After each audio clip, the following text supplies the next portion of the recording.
Please reply in the chat box. Okay. So, a very warm good afternoon, everyone. And the topic for today's session is National Education Policy 2020. अपने आप में काफी extensive और deep topic है, and we have dealt with it multiple times, but this is so extensive and wide that every time we dive into it, we are bound to learn something new. सो इसी new perspective से बिल्कुल fresh mind से हम लोग एक बार फिर से brushing up करेंगे सेशन, क्योंकि एंड हो रहा है। तो एक बार एनईपी से हम लोग चाहते हैं कि we round it off with national education policy. अगर कोई पॉइंट्स हैं जो हमें ब्रशिंग अप की ज़रूरत है, तो today session will be good, where you will get in the key points of what the national education policy is, and with a very very different perspective। हम लोग बहुत सारी चीज 4 साल में जान चुके हैं एनईपी के बारे में, बट आज इसके ऊपर थोड़ी हायर ऑर्डर थिंकिंग वाली बातें करेंगे। एक सेशन को थोड़े अलग पर्सपेक्टिव और डायमेंशन से हम लोग समझेंगे। So for too long education has been about mugging up text books. कि जब when we were students, I always talk when we were students, because we have been a victim of that kind of education system. So for too long, education has been about learning, mugging up textbook, cramming up for exams, and chasing marks। कि marks ही सब कुछ था, intelligence का पैमाना, evaluation, assessment, सब कुछ होता था कि मार्क्स कितने आए। बट जो ये दुनिया है, ये बहुत ज़्यादा चेंज कर रही है, डायनामिक हो गई है और इवॉल्व कर रही है।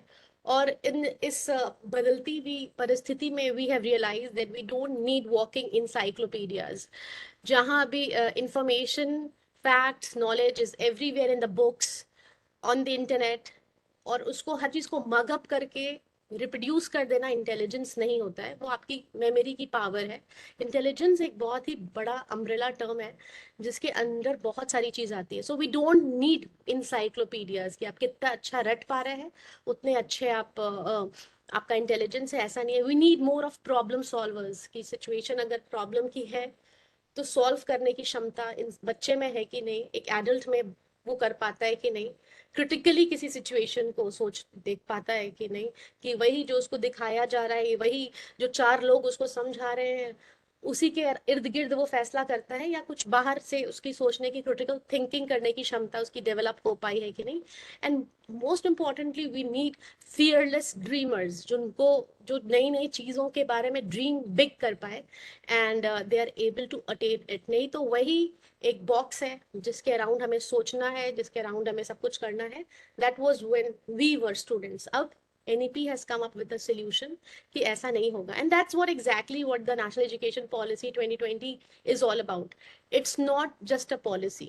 और बहुत लोगों को इसको एक्सेप्ट करने में बहुत तकलीफ हुई है, बट 4 साल में ना ना करते हुए भी, रेजिस्ट करते हुए भी बहुत कुछ सिस्टम में आ चुका है। और ये देखा जा रहा है कि जो टीचर्स रेजिस्ट कर रहे थे वो उन्होंने भी इसको अपना लिया है। तो this is something, either you love it or you hate it, but we have to accept it, and it is a very student centric kind of a policy जिससे बच्चों का हित ही होने वाला है। So it's kind of revolution, एक movement है। और ऑब्वियसली जब भी कोई मूवमेंट या रिवोल्यूशन आता है, तो उसके जो टॉर्च बेयरर्स होते हैं, जिस केस में हम लोग हैं, we are the torch bearers, उनके लिए तकलीफ तो होती ही है कोई भी ट्रांसफॉर्मेशन को लाने में, क्योंकि कोई भी ट्रांसफॉर्मेशन इजी केक वॉक होता नहीं है। You have to undergo a lot of churning. So that's why initially a lot of resistance was there, but now gradually, if you look around, we have accepted it, we have understood it, and we are trying to implement it and gain the learning outcomes। जो इसका एक मूलाधार है कि हम learning outcomes attain कर रहे हैं कि नहीं, रटा रटाया नॉलेज नहीं चाहिए। We need results, we need performance। So but it's kind of a wake up call to rethink, especially it's a wake up call अगर आप अपने टाइम की पढ़ाई को याद करें, तो उस समय की जो पढ़ाई थी और अभी जो एनईपी कह रहा है जिस तरीके से पढ़ाने के लिए, उसको देखिए। अगर हमें उस तरीके से कॉन्सेप्ट की क्लैरिटी कराई जाती, हमें इतना फियर क्रिएट नहीं कराया जाता, तो आज हम लोग भी अपने पोटेंशियल के पीक पे परफॉर्म कर रहे होते।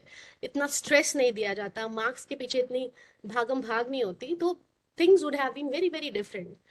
एंड और 21st सेंचुरी के लिए तैयार होते हैं, क्योंकि बहुत सारे सिचुएशंस में आपने देखा होगा बच्चा बहुत अच्छा है एकेडमिकली, 99 100 आता है, प्रॉब्लम जहाँ आती है तो मम्मी पापा ही को के पास जाते हैं, कोई सिचुएशन आती है तो डिसीजन मेकिंग नहीं कर पाते हैं। तो एनईपी का कहना है कि सिर्फ मार्क्स से चलेगा नहीं, होना चाहिए होलिस्टिक डेवलपमेंट हर तरीके से। Corona was a very big example. उस समय कोई ये थोड़ी ना देख रहा था कि बच्चा क्लास में फर्स्ट आता है कि नहीं, या डिबेट में फर्स्ट आता है कि नहीं, बच्चा रिजिलियंट है कि नहीं, कंपैशनेट है कि नहीं, वो सारे स्किल्स उस समय they were coming up. So education is the corner stone of progress. किसी भी समाज का क्या है स्तर, वो अगर देखना है तो उसके एजुकेशन सिस्टम को देखना होता है। एजुकेशन आधारशिला है of progress, and a nation's future is completely built on the foundation of its learning system. We all agree and we all are part of it. हम लोगों का 24 घंटा इसी में बीत रहा है। सो ये पहचानना द इवॉल्विंग डिमांड्स जो है 21st सेंचुरी के, India has embarked on an ambitious journey, क्योंकि रेजिस्टेंस इतना है और इंडिया कंट्री बहुत ज़्यादा बड़ी है, तो अभी अभी एग्जीक्यूट पूरी तरीके से हो नहीं पा रहा है। But this is an ambitious journey of NEP to revolutionize its education sector through this policy, and it is not a reform. ये कोई रिफॉर्म नहीं है कि बड़ी बड़ी बातें हो रही है। अगर आप इसको देखें अपने अपने घर में अपने बच्चे के ऊपर, अगर आप देखें कि उसको कॉन्सेप्ट रटाया नहीं, उसको समझाया जा रहा है, और जो समझाया जा रहा है वो जाती जिंदगी में वो इस्तेमाल कर पा रहा है, रियल लाइफ को प्रॉब्लम्स वो सॉल्व कर पा रहा है, तो आप सोचेंगे ये एजुकेशन सिस्टम तो अच्छा है, मेरा बच्चा लाइफ के लिए प्रिपेयर हो रहा है। सो NEP is a reimagination of how education is to be imparted, रट्टा सिस्टम से बहुत दूर, and ensuring that every learner is empowered. उसको एक जैसे वेपन देते हैं, एक आर्म देते हैं, आर्मर देते हैं, आर्मर देना है सिर्फ इंफॉर्मेशन का नहीं। I said information is everywhere in the books, on the internet, everywhere. ये ऐसी पहली जनरेशन है जहाँ भी आप बम्बार्डेड विद इंफॉर्मेशन, आप कुछ भी खोले आपको इंफॉर्मेशन हर जगह मिल जाएगी। तो हमें इंफॉर्मेशन का रटने वाला कोई मशीन नहीं चाहिए, हमें चाहिए कि हम बच्चों को एम्पावर कर पाए विथ नॉलेज, पहली बात। दूसरा है स्किल्स, कि इलेक्ट्रिकल इंजीनियरिंग करने के बाद वो इलेक्ट्रीशियन ना ढूंढे, उसको खुद भी थ्योरी के साथ एप्लीकेशन भी आए। स्किल जरूरी है बहुत ज्यादा, इसीलिए स्किल एजुकेशन पे बहुत ज्यादा एम्फेसिस है। लोग थ्योरी कर लेते हैं सालों साल, बट जब एग्जीक्यूशन की बारे में आती है बात तो कुछ भी नहीं आता है, तो फिर उस वैसी थ्योरी किसी काम की नहीं है। And the most important is values. Values बहुत इंपॉर्टेंट है। कोई बहुत अच्छा एडमिनिस्ट्रेटर हो सकता है, मगर अगर उसमें वैल्यूज नहीं, वो भ्रष्ट है, तो सोचिए पूरा का पूरा ऑर्गेनाइजेशन किधर जाएगा, उसमें अच्छे लोगों के साथ कितना ट्रैजिक बिहेवियर होगा। So it's very important to have values, अगर because such things are very disasters for the society. अगर कोई बड़ी पोजीशन पे एक डॉक्टर ही है जिसके वैल्यूज नहीं है, या कोई बड़ा सिविल इंजीनियर है जिसके वैल्यूज नहीं है, तो सोचिए सोसाइटी को कितना हार्म पहुंचाते हैं। सो हमें जरूरी है कि every learner is empowered with knowledge, skill and values to thrive in this ever changing unpredictable world। ये है एनईपी का कहना, और हम लोग जैसे जैसे सेशन बढ़ेगा एग्जाम्पल से समझेंगे तो ज्यादा बेहतर समझ में आएगा। So NEP has brought a paradigm shift in learning, बहुत बहुत पैराडाइम शिफ्ट है।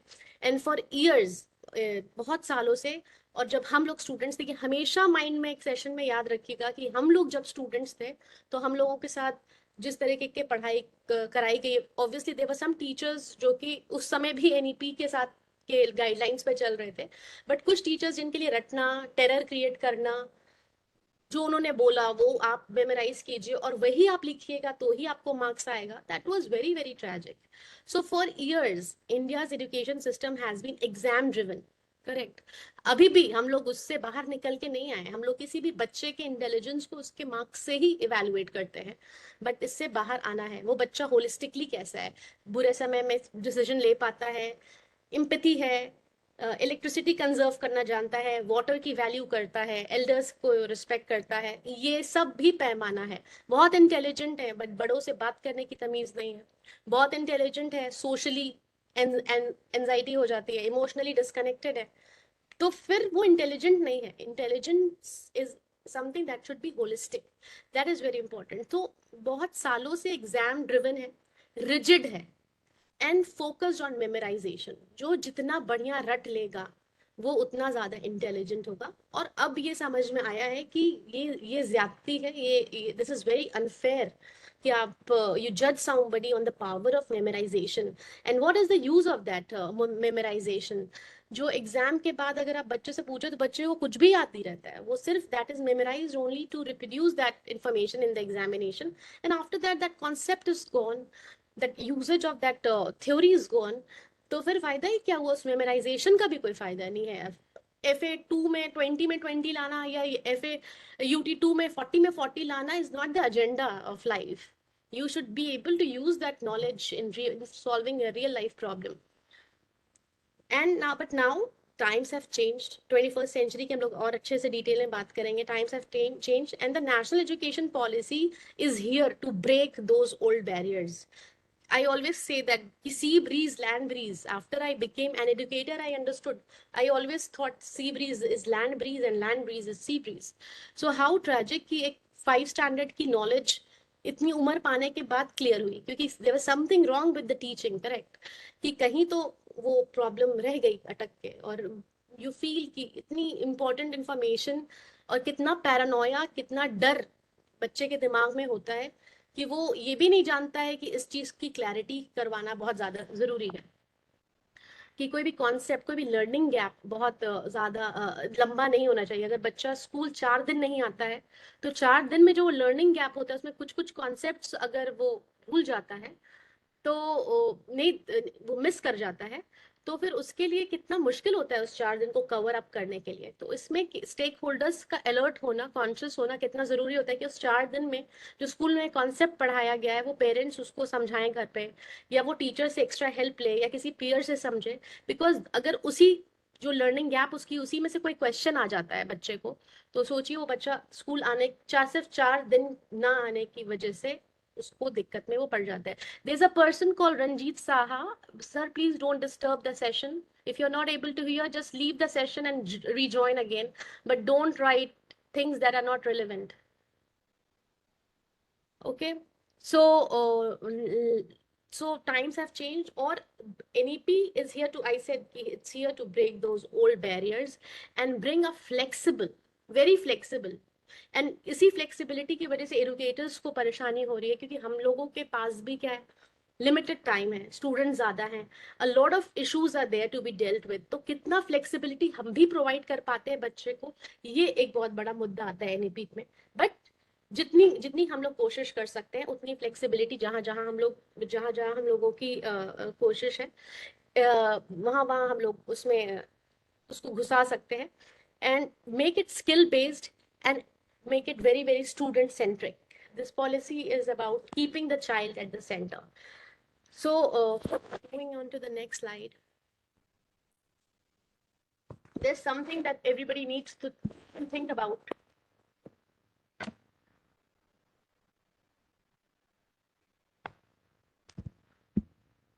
Just a minute. Huh. So why do we remember the story of a movie but forget history chapters right after the exam?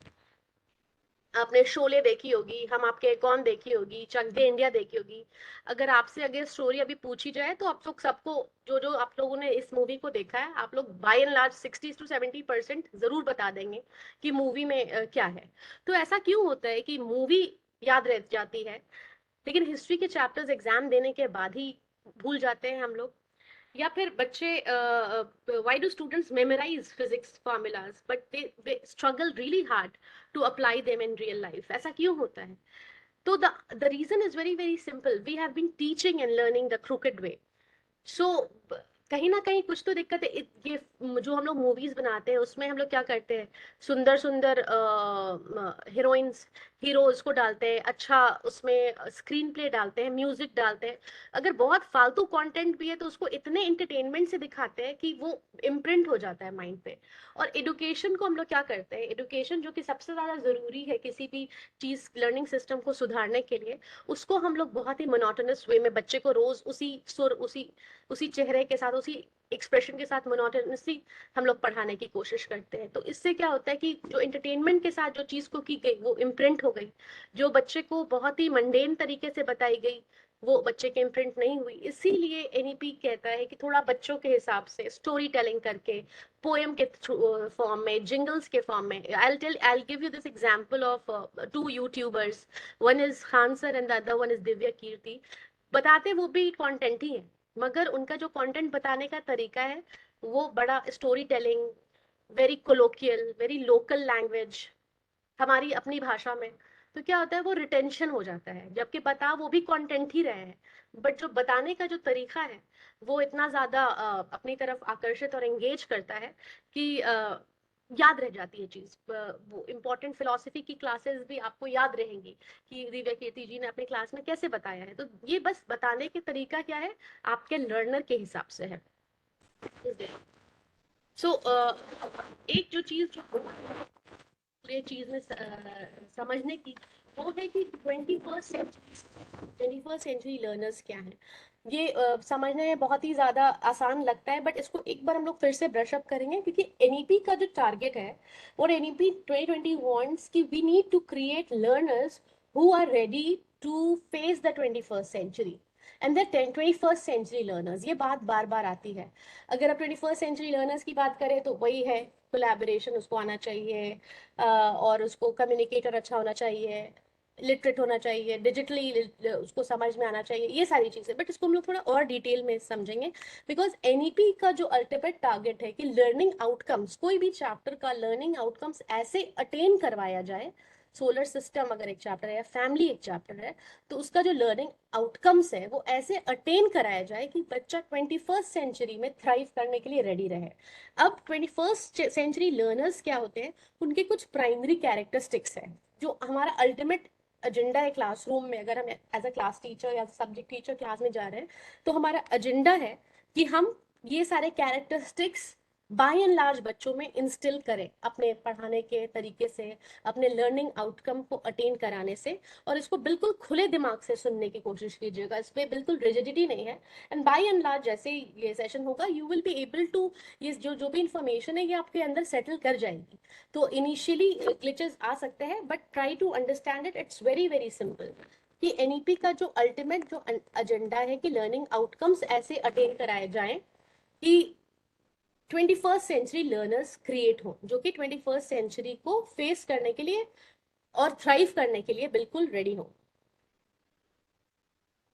तो primary characteristics जो 21st century learners के हैं वो ये है कि they need to be critical thinkers। ये आप लोगों ने बहुत बारी सुना होगा, that they need to be critical, they are able to think critically, and they need to be problem solvers। कि intelligence तभी आपकी आती है when you're able to solve a problem, when you're able to think critically। so इसका मतलब क्या है, इसका मतलब ये है कि जो स्टूडेंट है, आप क्लास में कुछ भी पढ़ा रहे हो, उस पढ़ा, and I will give you example to make it more explicit, they're able to analyze means to break a big problem into small parts and then understand the relationship between small parts। French revolution अपने आप एक बहुत बड़ा topic है।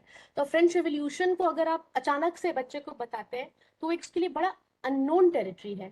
तो अगर हम उसको इंडिया के कॉन्टेक्स्ट में पहले समझाएं कि इंडिया में रेवोल्यूशन कैसे हुआ, और फिर फ्रेंच में बताए, जबकि दोनों पहले फ्रेंच रेवोल्यूशन ही हुआ है, but you know how to do it, ताकि नोन से अननोन टेरिटरी में हम लोग उनको ले जाएं by breaking that big chapter into small parts and then establishing the connection between the two। that is the power of analysis।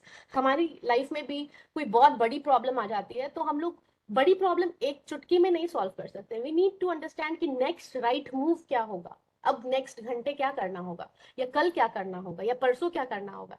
हम लोग एक साथ एंड पे जाकर उस प्रॉब्लम को फिक्स नहीं कर सकते। That is the power of analysing, breaking something into very small parts and then taking those small steps.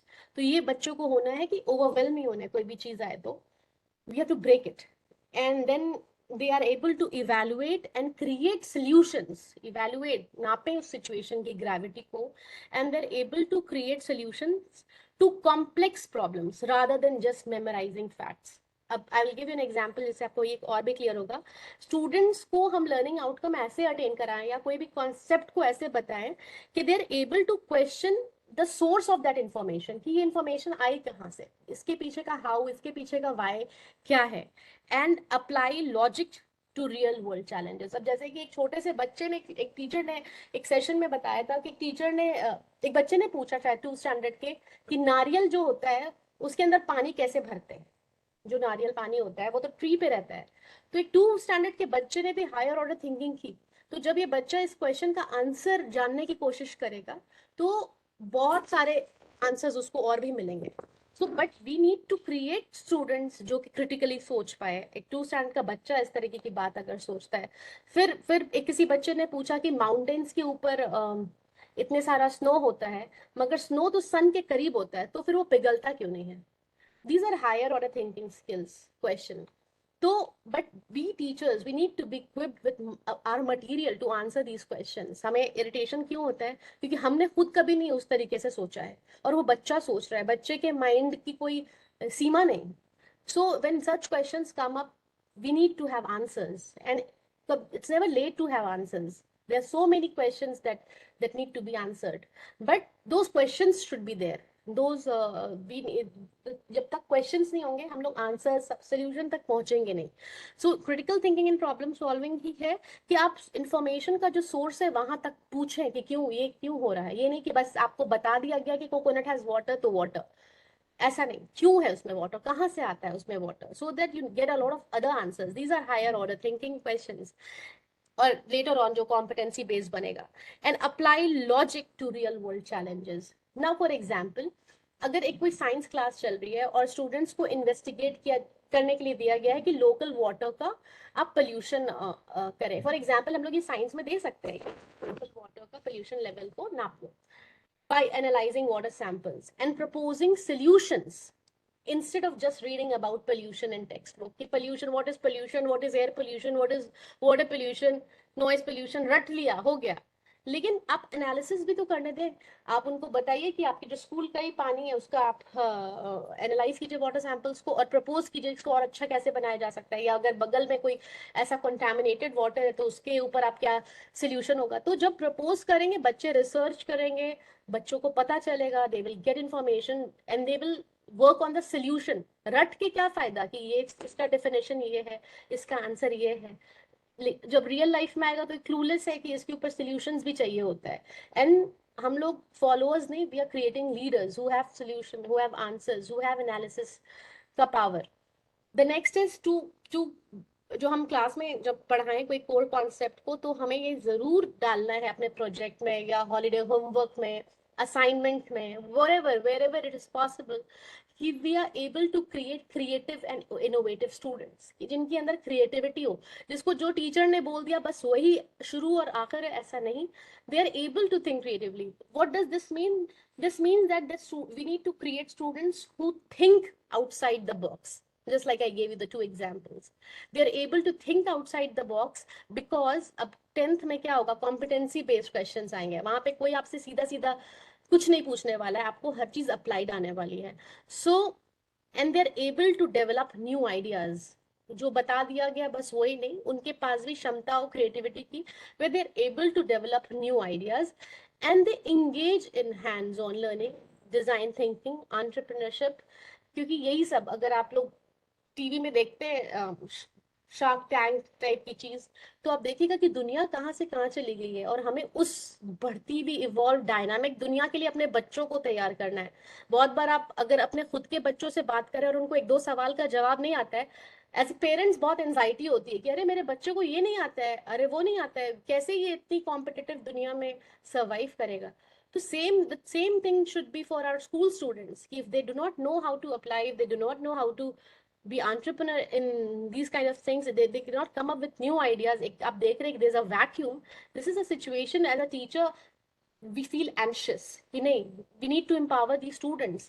So it's very important to push students to be creative and innovative, and there are several books, there are several YouTube channels, there are several things जहाँ से we can take in creativity. Collaboration with the peers, or when there's a problem and आप suggest करते हैं team work हो तो दूसरों के ideas से बहुत सारी क्रिएटिविटी आ सकती है। किसी ने बेस दिया and you build on that, तो और ये भी क्रिएटिविटी का एक तरीका हो सकता है। देन वी नीड टू, जब हम लोग again I will say when we are in the classroom and we are disseminating any chapter, कोई भी चैप्टर हम लोग बता रहे हैं, और तो हमें ये देखना है कि बच्चों के अंदर कोलैबोरेशन एंड कम्युनिकेशन की पावर भी हम जनरेट करा रहे हैं। इसका क्या मतलब होता है collaboration? Collaboration is a very important skill. हम लोग को लाइफ में बी पर्सनल और professional, most of the time we have to collaborate with people whom we do not like, maybe their ideologies we do not like, or maybe the way they are we don't like, but we have to collaborate with them. It happens in personal life also, it happens in professional life also. But what happens in school? Parents आके बोलेंगे कि मेरे बच्चे को इस बच्चे के साथ नहीं बिठाइए, but we need to tell them, we need to, we have to listen to the parents also, but we need to enlighten them that kids, they need to learn to collaborate with everyone, because आगे जाके कोई cake walk होने वाली है नहीं कि आपके बच्चे को जिससे कोलैबोरेट करने का मन होगा तो पूरी दुनिया वैसी बदलने वाली है नहीं. This school, this classroom is a pilot project for life. So if the child is having trouble with sitting with a child because of some very minor issue, तो there should be collaboration, there should be some adjustment. ये enlightenment हम लोग कर सकते हैं parents का. बाकी बहुत सारी चीज हमें पेरेंट्स के हिसाब से करनी पड़ती है. So collaboration and communication is very very important. So when you as an educator are in the classroom attaining the learning outcomes, make sure that you're building up collaborators and communicators, that they work well in teams, both in person and in teams they are able to work. और अपने आप को भी, अपनी बात को भी रखने का वो उनके अंदर ऑडेसिटी और गट होना चाहिए. दूसरी बात, टीम को भी लेकर के चलना चाहिए, just like a leader, and there able to communicate effectively across that group. तो that is very very important communication. अब इंटर स्कूल कॉम्पिटिशन में हम लोग बच्चों को भेजते हैं, वहां पे क्या होता है, उनके लिए कंफर्ट जोन से बाहर जाते हैं, बट आप देखेंगे कि बच्चे बहुत कॉन्फिडेंट लौट कर आते हैं. When they return back, whether they win or they do not win. Am I not audible? Two of you are writing, Subodh Sharma and Teresa Hembron, that I'm not audible. Am I audible to everyone else?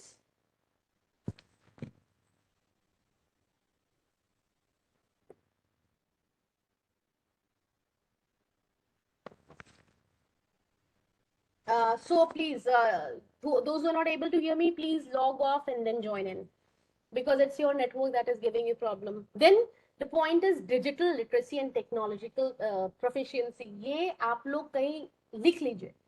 NEP is a policy backed up by technology. So there is no looking back कि technology से कभी छूटने वाला है पिंड. अब हर चीज is about technology. So students को, हम लोगों को बहुत अच्छे से समझा देना है क्लासरूम में that they need to learn how to navigate digital tools with proficiency, because this is going to stay forever. They need to understand what artificial intelligence is. They need to understand what big data is. Later on when they grow up, they need to understand a lot of things about technology.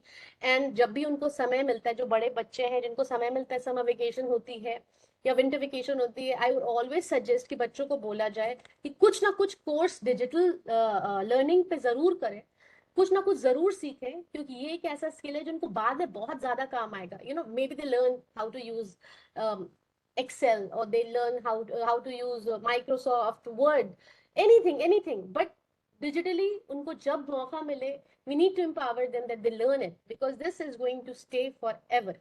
और फिर artificial intelligence के uses कहाँ से कहाँ पहुंच गई है. अब जब आप उसकी अच्छी चीज सीखते हैं तो उसके जो थ्रेट्स है वो भी आप सीखते हैं. तो थ्रेट्स से अगर अगर आप उसके अंदर डेल्व इन करेंगे तो आपको बहुत ज्यादा चीज पता चलेगी कि कैसे उससे बचना भी है.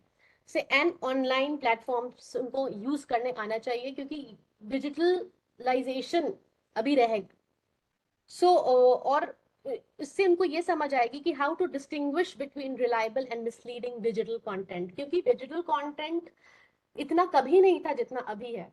तो बच्चों को ये बहुत ज्यादा जरूरी है कि वो समझें कि इसमें रिलायबल क्या है और मिसलीडिंग क्या है. ये वो तभी समझ पाएंगे जब वो उसके अंदर की थ्योरी समझेंगे, हाउ इट वर्क्स.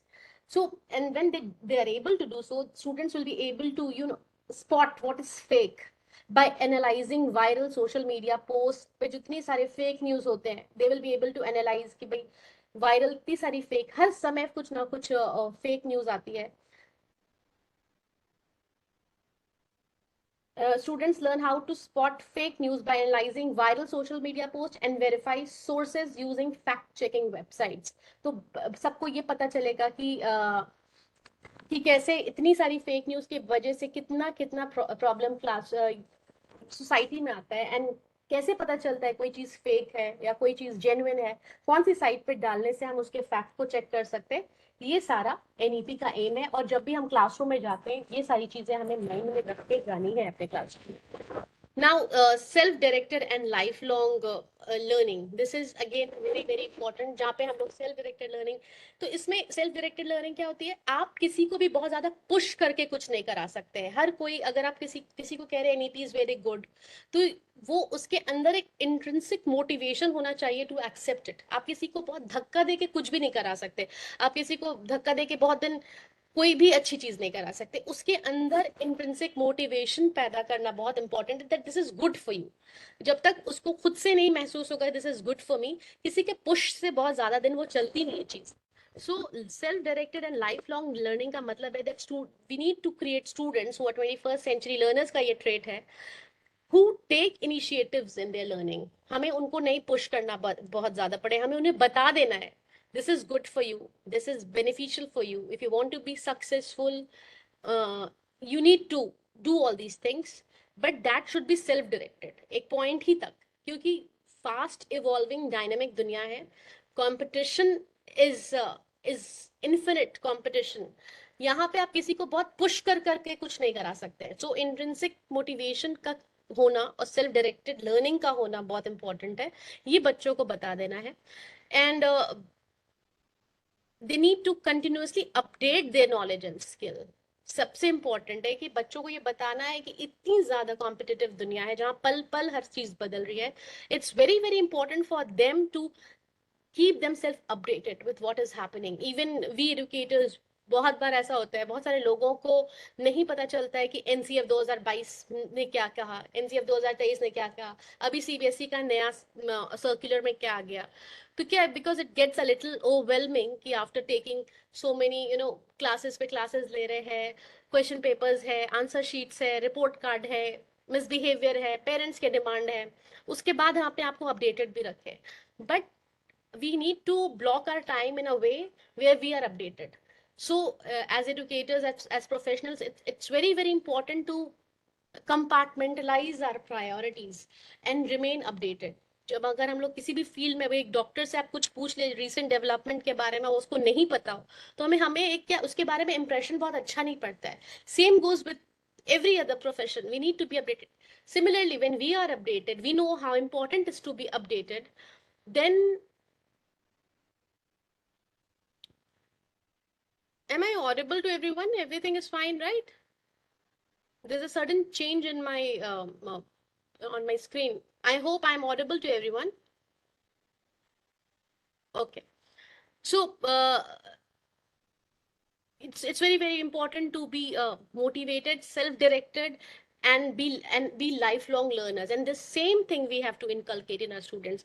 अगर मान लीजिए एग्जाम्पल आपको दे रहे, थोड़ा एम्बिशियस सा एग्जाम्पल है, but ambition is very very important। when we think about the moon we land on the stars, ऐसा एक कहते हैं ना कि कुछ इतना हाई आप एम कीजिए कि वो ना भी मिले तो उसके आसपास की चीज आपको मिले। सो अब मान लीजिए इसमें self directed and life long learning के ऊपर एग्जाम्पल अगर they, a student interested in space exploration. मान लीजिए कोई है बच्चा जिसको स्पेस एक्सप्लोरेशन का बहुत ज्यादा शौक है, अब उस वो एक फ्री इनरोल करता है ऑनलाइन नासा के कोर्स में, ठीक है। तो उससे क्या होता है, उसकी जब वो नासा के ऑनलाइन कोर्स अवेलेबल होते हैं, तो उसमें जब वो बच्चा अपने आप को इनरोल कराता है to understand what space exploration is, तो उसकी understanding of astrophysics beyond the school curriculum चली जाती है, करेक्ट। क्योंकि उसको जो यहाँ पे इंफॉर्मेशन मिलेगी वो उसको बुक से क्लासरूम से मिलेगी नहीं, क्योंकि वो उसको स्पेसिफिक उसके इंटरेस्ट की इंफॉर्मेशन मिलेगी, क्योंकि वो अपने आप को अपडेटेड रखना चाहता है। सोचिए वो सारे बच्चों पे कितना ज्यादा एज ले लेगा। Same goes with everyone, all of us. हम लोग अगर अपने ऊपर एक एक्स्ट्रा मेहनत करते हैं, प्रोफेशनली अपने स्किल को होन करते हैं, तो we take an edge. And the same thing we need to tell our students, we need to in this competitive, dynamic, evolving world, unpredictable world, where everybody is trying really hard, we need to take an edge over others by keeping ourselves completely updated, be lifelong learners, learning all the time, and be self directed, because pushing will not work. there's no one who's going to push you कि आप life में next step ले, next step ले, next step ले. They will be, you will have to take the charge. So यही हमें अपने बच्चों को समझाना है. प्लस है कि बच्चे को ग्लोबल एंड कल्चरल अवेयरनेस की बहुत ज्यादा जरूरत है, कि बच्चों को ये ना लगे कि यही दुनिया है, इसी बॉक्स में हम लोग हैं, यही स्कूल मेरी दुनिया है. उनको ये बताना है कि ग्लोबली क्या क्या हो रहा है और दुनिया कहाँ से कहाँ जा रही है, ताकि उन वो एम्बिशियस हो. और उनको ये पता चले कि हमारे ही उम्र के कुछ बच्चे बाहर के कंट्रीज में किस तरीके की चीज कर रहे हैं, और हमें अपना विस्टा कैसे बढ़ाना है, and how can we update ourselves. So we need, और ये सारा सीड्स टीचर्स के हाथ में होता है डालने का, और जिनको लेना होता है वो उसमें उस सीड से ट्री उगा लेते हैं, और बाद में श्रेय भी दे देते हैं अपने टीचर को कि just because of this teacher I was able to take such a big step. So it's our duty to sow those seeds. Then is flexibility and adaptability. हम लोग क्योंकि 21st सेंचुरी की बात कर रहे हैं, कि हमें 20 एनईपी का जो अल्टीमेट टारगेट है is to create 21st century learners. So we need to create learners who are flexible and adaptable. Rigidity will not work in the 21st century. I always take this example of the COVID. आपको लगता है Covid में कितनी सारी चीजों में इंसान की फ्लेक्सिबिलिटी निकल के बाहर आई, और ये समझ में आया कि rigidity doesn't serve you in adversity. We need to be flexible. We need to give away a lot of things. Again, when this online classes happened, so many people decided that they will not work because they do not know how to use the computer. And overnight, teachers, they learned computers and took classes. और आज weather conditions की वजह से, किसी भी conditions की वजह से, तुरंत में we go on online classes, and it बहुत कन्वीनियंट लगता है. बट 4 साल पहले नहीं पता था कि ये भी हो सकता है. सो what helped, the flexibility and the adaptability helped. So we have to inject in this in our students, that we need to be flexible and adaptable. जो ये सोचता है this is it, this is what I am, this is who I am, and I'm not gonna change, then वो वो चीज बहुत ज्यादा लंबे रेस की नहीं होती है, वो फिर वो चीज वहीं पे खत्म हो जाती है. So we need to teach our students how to be flexible and adaptable, that they're open to change, and they adjust quickly to new learning environments. कुछ भी नहीं adjust उनको तुरंत तुरंत करना. They need to be resilient, they need to move on, and they are able to thrive in dynamic workplaces. 5 years past, we were not knowing that artificial intelligence, robotics, coding, Python, such things will come up, and वो हम लोग की vocabulary का part हो जाएगा. तो आगे 5 साल जब हमारे बच्चे जॉब में जाएंगे या बड़े होंगे थोड़े और, तो हमें नहीं पता है कि what kind of professional setups they will be encountering, or what kind of dynamic workplaces they will be working in, and unpredictable circumstances कैसे कैसे होंगे. But if we teach them that they need to be a little flexible and they need to be a little adaptable, then things will be a little easier for them. If they think that this is what I have been taught and this is what I will do, और इसके अलावा there is no second way, वो कहते हैं ना my way or the highway, तब they will be a lot of problem. We all are professionals. आप देखिए जो लोग फ्लेक्सिबल होते हैं, मुस्कुराते हुए अडेप्ट कर लेते हैं, they climb the stairs very easily of success. But rigidity and unadaptability, this is it वाला एटीट्यूड बहुत कुछ स्टैग्नेंट पे डाल देता है. सो इट्स वेरी इंपॉर्टेंट कि हम 21st सेंचुरी लर्नर, जब हम लोग क्लासरूम में कोई कॉन्सेप्ट बताने जा रहे हैं, लर्निंग आउटकम अटेन करा रहे हैं, तो we need to inculcate in student that they need to be flexible and adaptable. The next is social and emotional intelligence. What does it mean? Resilience. Japan क्यों इतना सक्सेसफुल है? क्योंकि Japan geographically disturb रहता है, Japan की history भी बहुत disturb है, but still Japan is Japan because वो अपने हर बच्चे को सिखाते हैं to bounce back. Adversities come, challenges come, failures come, rejections come, but we need to move on. That is what resilience is, जो एक रबर बैंड की तरह होता है. क्योंकि आपको प्रॉब्लम होगी लाइफ में, उसमें कोई ये नहीं, और सबको बराबर की problem, everybody has to bear their own cross, but it's very important to bounce back. The sooner the better. Then empathy. सोचिए कि अगर एक नर्स है और आप घायल हालत में, और आपके साथ एम्पैथाइज नहीं करे, आपको बिठा दे और वो बोले कि मेरे को कोई फर्क नहीं पड़ता है, आपको चोट लगी, आप बैठिए यहीं पे, जब डॉक्टर साहब आएंगे तो आपका इलाज होगा, तो how badly you will feel कि काश इस नर्स को मेरे दर्द का एहसास होता.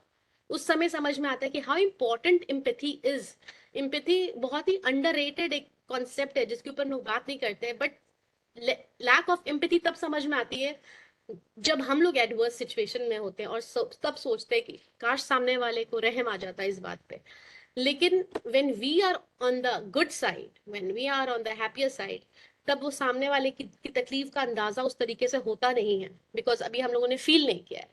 But it's important to understand that empathy is something that needs to be generated in the society for a good, positive, conducive, happy society, where we are able to understand the pain the other person is undergoing and take actions for that person's pain.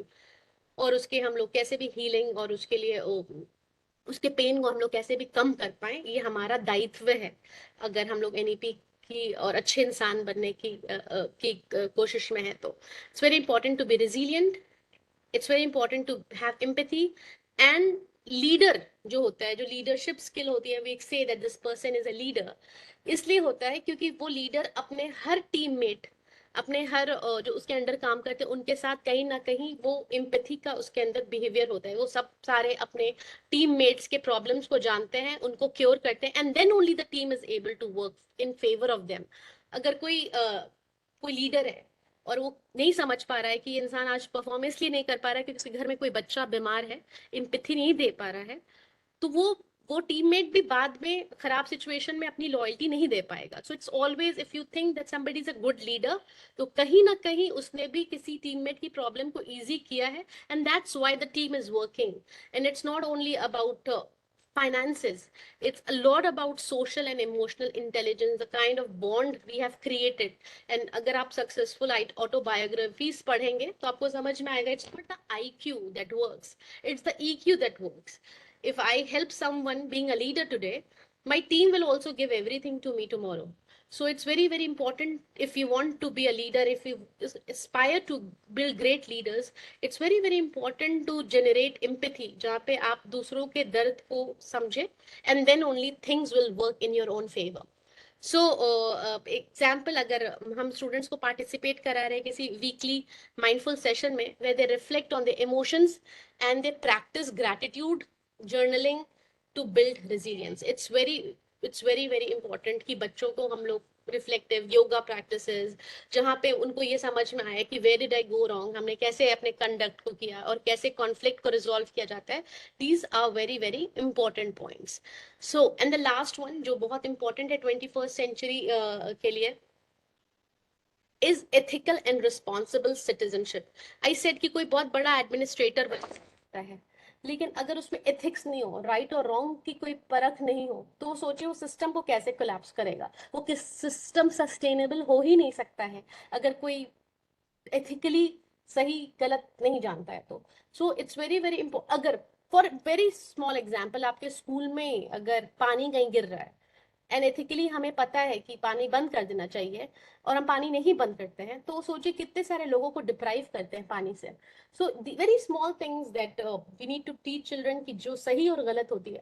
आज भी आपको याद होगा अपनी life में, when you know some elderly person in your life, when you were kids, taught की how to conserve electricity, जानवरों के साथ कैसे बिहेव करना है, प्लांट्स को नहीं काटना है या ट्रीज को नहीं काटना है, या एल्डर्स के साथ कैसे बिहेव करना है, या कमजोर लोगों के साथ कैसे बिहेव करना है. These were instilled in us by someone. So then only we learned about ethics and we learned about responsible citizenship. So same when we go into the classroom to disseminate any information, any chapter, be it math, be it anything, हर जगह scope जरूर है ये सारी चीजें बताने की कि हम रिस्पॉन्सिबल सिटीजन, हर सब्जेक्ट में, हर सब्जेक्ट में कहीं ना कहीं जरूर माध्यम है 21st सेंचुरी लर्नर्स क्रिएट करने की. और यही एनईपी कहता है कि if you going into the classroom to decode a concept, do raise 21st century learners. और इसमें क्या है, इसमें कोई ऐसी बात नहीं है कि जो खराबी करेगी. This will lead to a very beautiful society. This will lead to a conducive environment, and this will change. Obviously, this will change the mindset of the people. सिर्फ हर चीज is not about marks and intelligence. A lot of things is about holistic development of the society also, which begins at school. So now how we can achieve it, we will talk a little about, because a lot of time has gone in explaining the 21st century learners, how we will achieve the 21st century learners कैसे होते हैं. तो NEP ने सबसे पहले क्या किया है, आपका early childhood care and education किया है, ठीक है।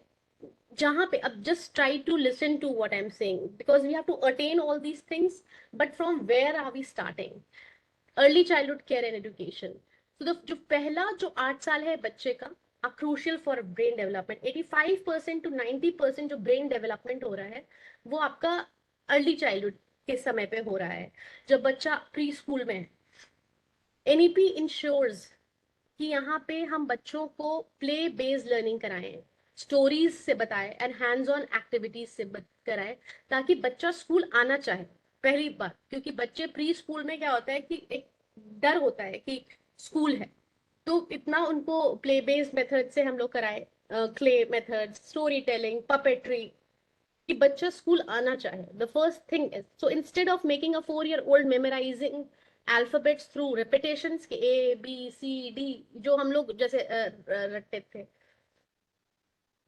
तो through repetition NEP suggest teaching them through songs, rhymes, pictures, picture books, and just like how we naturally learn a mother tongue. So हम लोगों को बहुत इम्पोर्टेंट है कि हम लोग बच्चे को मोनोटनी, वही रोड सिस्टम में नहीं फंसाएं कि ए अगर यहाँ लिखा है और एप्पल वहां लिखा हुआ तो मैच करो।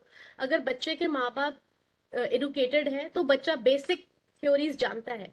इट्स इम्पोर्टेंट कि बच्चा उसको इंजॉय भी करे, और जैसे मदर टंग में कोई चीज सिखाई जाती है easily, songs, rhymes, picture books के माध्यम से, वैसे हम बच्चों को कराएं, ना कि मोनोटनी और रिपीटेशन से। तो जो 5+3+3+4 का स्ट्रक्चर है उसको वो अब इंटर कर चुका है, and we have said good bye to the 10+2 system, जिसके हम लोग स्टूडेंट्स रहे हैं। सो तो जो न्यू है 5+3+3 मॉडल्स का makes learning more age appropriate, कि वक्त से ज्यादा बच्चे के ऊपर बोझ नहीं डाला जाए। जब हम लोग वक्त से ज्यादा किसी चीज का बोझ किसी पे डाल देते हैं तो एंजाइटी, पैल्पिटेशन जैसी ही चीजें होंगी, जो कि जो बच्चा करने के लिए रेडी ही नहीं है आप उससे कराएंगे। जैसे कि आई रिमेम्बर कि बहुत पहले प्री स्कूल के ही समय पे टेबल्स याद करा दिया जाता था, तो बच्चा बहुत प्रेशर में याद तो कर देता था, मगर टेबल्स का क्या मीनिंग है, क्यों याद कराया जा रहा है, और किस तरह का कॉग्निटिव लोड है उनके माइंड पे। आप सोचिए कि पढ़ाई को लेकर के कभी भी उनके मन में प्यार और फन नहीं जाग सकता है, टेरर ही जागने वाला है। So this system has made learning more age appropriate and experiential. बच्चा जब तक खुद से करेगा नहीं समझ के कॉन्सेप्ट को क्लैरिटी के साथ, तब तक चीजें आगे बढ़ानी ही नहीं है। सो इंस्टेड ऑफ, जिसमें simple example again I am giving, कि इंस्टेड ऑफ टीचिंग फ्रैक्शन, अब क्लास फोर्थ में क्या है ना, हम लोग क्लास फोर्थ में फ्रैक्शंस शुरू कर देते हैं, लेकिन हम लोग यंगर स्टूडेंट्स को क्या बता सकते हैं कि कैसे concept through cutting a pizza और शेयरिंग अ चॉकलेट, पहले यही बताया, अच्छा आपके पास 4 है आपने 2 दे दिया तो कितना बचा। तो क्या है, बच्चा एक्सपीरियंशियल कर रहा है, फिर 4th स्टैंडर्ड में आपको फ्रैक्शन आएगा तो उसको समझ में आएगा, अच्छा इसलिए ये किया जा रहा था, फ्रैक्शन का ये है। लेकिन अगर आप बिना किसी नोन टेरिटरी के एक अननोन एब्रप्टली फ्रैक्शन बच्चे पे डाल देते हैं तो उनके लिए काफी ज्यादा इंटिमिडेटिंग, डरावनी एक एक्सपीरियंस होती है। I am talking about all the concept जो एब्रप्टली थ्रो की जाती है। सो इट्स वेरी इंपॉर्टेंट, इसीलिए प्रीवियस नॉलेज लेसन प्लान में इतना इंपॉर्टेंट होता है, when we take the child from the known to the unknown, ठीक है। और this is true for we adults also. हम लोग कोई भी अननोन चीज से डरते हैं, बट अगर हमें पता था अच्छा किसी के जानने वाला है, वो इंसान को पहले से जानता है, वो मिल चुका है, उसको ठीक लगा है, तो हमें लगता है कि oh it's okay to meet this new person. So the same is with kids.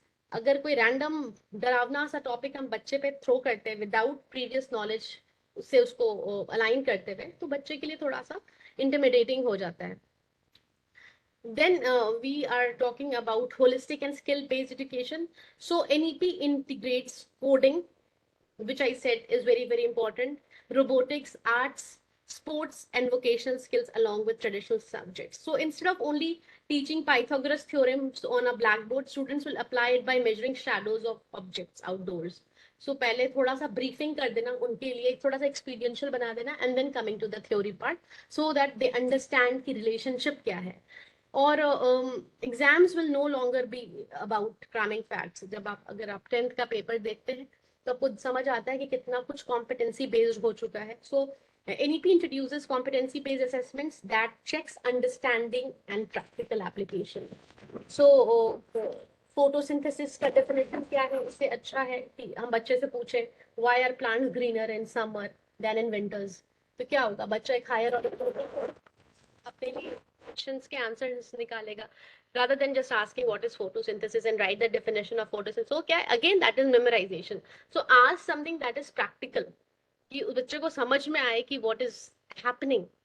And so it's not just a policy, it's again I said is a wake up call, and it ensures that education is inclusive, जहाँ पे हम लोग हर तरीके की बच्चों को भी include लेकर के चले, इसमें से कोई भी ऐसा बच्चा ना हो जो सिस्टम से एक्सक्लूड हो जाए, innovative and at the same time globally competitive. So जो एक क्वेश्चन जो एनईपी आपसे पोज करता है कि will a student succeed in life just because they scored 95%?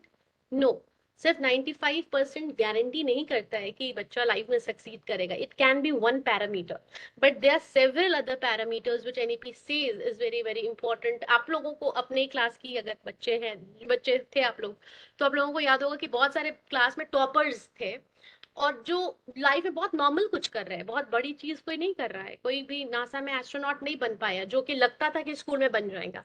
और जो बहुत एवरेज लोग थे, जो बैक बेंचर्स थे, they are doing very good and they're very happy because they might have problem solving skills, they might have creativity, they might have a lot of confidence, they might be very good communicators. तो कोई भी ये नहीं guarantee कर सकता है कि marks किसी को आ गए पूरे के पूरे और बाकी कोई स्किल ही नहीं है तो वो सक्सेस गारंटी करता है. सो जो अल्टीमेट टारगेट है एनईपी का है to create lifelong learners, जो व्याकुल रहे हर समय लर्न करने का, अपने आप को अपडेट करते रहने का, who are curious, they are skilled and ready to take on the world. Success का मायने वही है, बाकी जो वो जज्बा जरूरी है. So, and for the first time in 34 years, India has introduced a bold visionary education policy, और जिसका shift, as I said, कि examination, memorization से holistic and skill development पे है. और subjects को confine नहीं किया गया है in syllabus. A student can now study science along with arts. ये सारी चीज इसके कुछ important चीजें हैं जो आपको समझना है. A student can now study science along with arts, music, or coding, or artificial driven learning. Smart classrooms and e-learning platforms will make education more engaging and accessible. Education will not just prepare students for exams, but for life, emphasizing, as I said, critical thinking, creativity, and ethical values. And NEP ensures, ये वादा करता है कि students जो हैं वो जो पूरा एक डब्बे में फंस गए थे उससे बाहर निकल के आ जाएंगे. So now for example think about Newton's law of motion. If students just memorise the formula but never apply them to real world objects like a ball rolling down a slope, are they truly learning?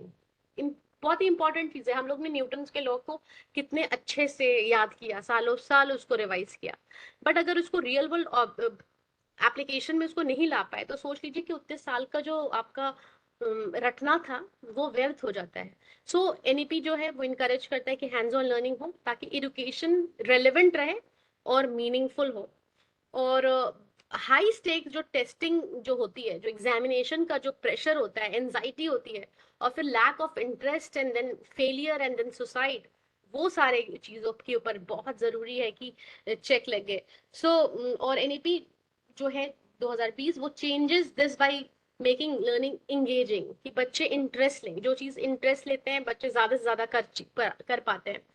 Interactive and focused on deep understanding rather than rote memorization. कितनी बार ऐसा situation आई है कि बच्चे ने A to Z सब कुछ road memorisation कर लिया है, पूरी बुक रट ली है, बट एग्जामिनेशन वाले दिन बच्चे को एंजाइटी से पेट में दर्द होता है and the child forgets everything that he और she has learned.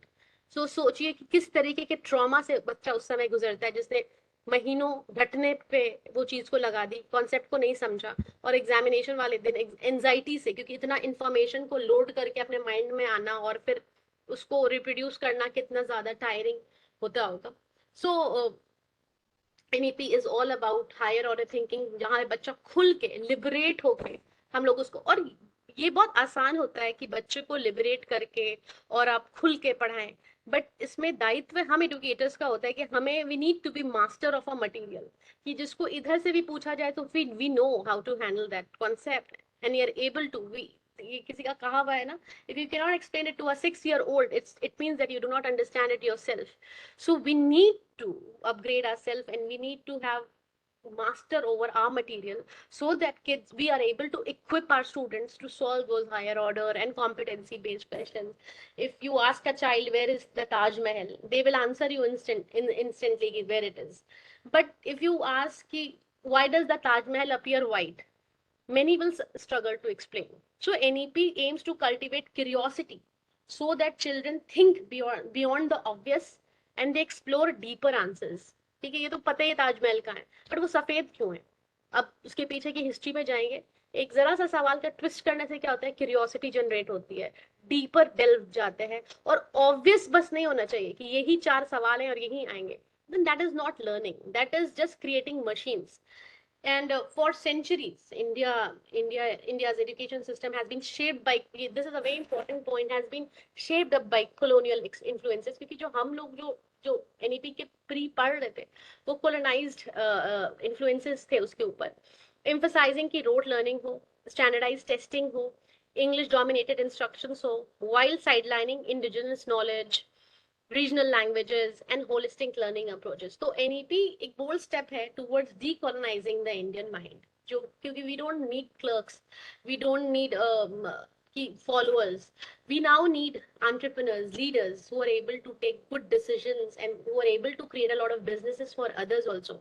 And we need to reclaim India's rich educational heritage, क्योंकि अपने इंडिया ही में बहुत रिचनेस है, हमारी हेरिटेज खुद ही बहुत सारी रिच है, तो उसको समझे पहले, rather than looking up to the west for validation. And fostering a learning system that is deeply rooted in Indian values, because India as such has very deep rich values. It's just that we are not explaining it to the children and we're not exploring it ourselves, but that is, it has got India very rich traditions and knowledge system, while and at the same time we have to make it अपने roots को आप जब अच्छे से बच्चों को बताएंगे, so we will be able to create globally competitive students.